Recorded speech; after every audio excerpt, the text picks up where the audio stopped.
ನೋಡಿ, ಡಿ ಜೆದು ಪ್ರತಿ ವರ್ಷ ಇದರ ಸಮಸ್ಯೆ, ಇದರ ಸಂಬಂಧಪಟ್ಟಾಗ ವಾದ ವಿವಾದ ಚರ್ಚೆ ಆಗ್ತಾ ಇದೆ.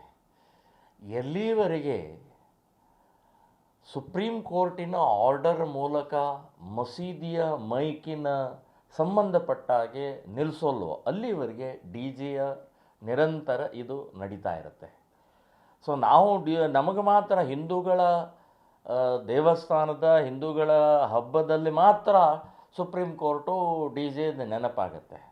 ಇಸ್ಲಾಮಿನ ಕಾರ್ಯಕ್ರಮಗಳು, ಇಸ್ಲಾಮಿನ ಮಸೀದಿಯ ಮೇಲೆ ಆಗ್ತಾ ಇರುವಂಥ 5 ಬಾರಿ ನಮಾಜ್ ಆಗ್ತಾ ಇರುವಂಥ ಸುಪ್ರೀಂ ಕೋರ್ಟ್ ಹೇಳಿದ್ದನ್ನು ಪಾಲಿಸ್ತಾ ಇಲ್ಲ. ಅದನ್ನು ಅವರ ಹದ್ದು ಬಸ್ನಲ್ಲಿ ತರದೇ ಇದ್ದರೆ ನಮ್ಮ ಹಬ್ಬಗಳಲ್ಲಿ ಹದ್ದು ಬಸ್ನಲ್ಲಿ ತರುವಂಥ ಪ್ರಕ್ರಿಯೆ ಸಾಧ್ಯ ಇಲ್ಲ. ನಾವು 10 ಗಂಟೆ ಅಲ್ಲ 12 ಗಂಟೆವರೆಗೂ ಕೂಡ ನಾವು ಇದನ್ನು ಹಬ್ಬದ ಆಚರಣೆಯನ್ನು ಮಾಡೋರು ಶಾಂತ ರೀತಿಯಿಂದ ಮಾಡ್ತೀವಿ.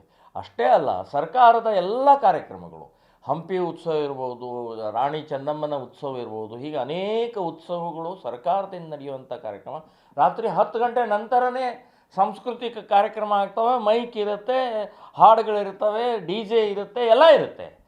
ಅವಾಗೇನೂ ಸಂಬಂಧ ಬರೋದು.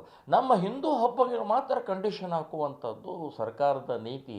ಇದು ಹಿಂದೂ ವಿರೋಧಿ ನೀತಿ ಅಂತಲೂ ಅಂತ ಹೇಳ್ತೀನಿ. ನಾವು ಇದನ್ನು ಪಾಲಿಸೋಲ್ಲ. ತಾಕತ್ತಿದ್ದರೆ, ನಿಮ್ಮ ತಾಕತ್ತಿದ್ದರೆ ತಡೀರಿ ನೋಡೋಣ ಅಂತನ್ನುವಂಥದ್ದು ಈ ಸಂದರ್ಭದಲ್ಲಿ ನಾನು ಹೇಳ್ತಾ ಇದ್ದೀನಿ.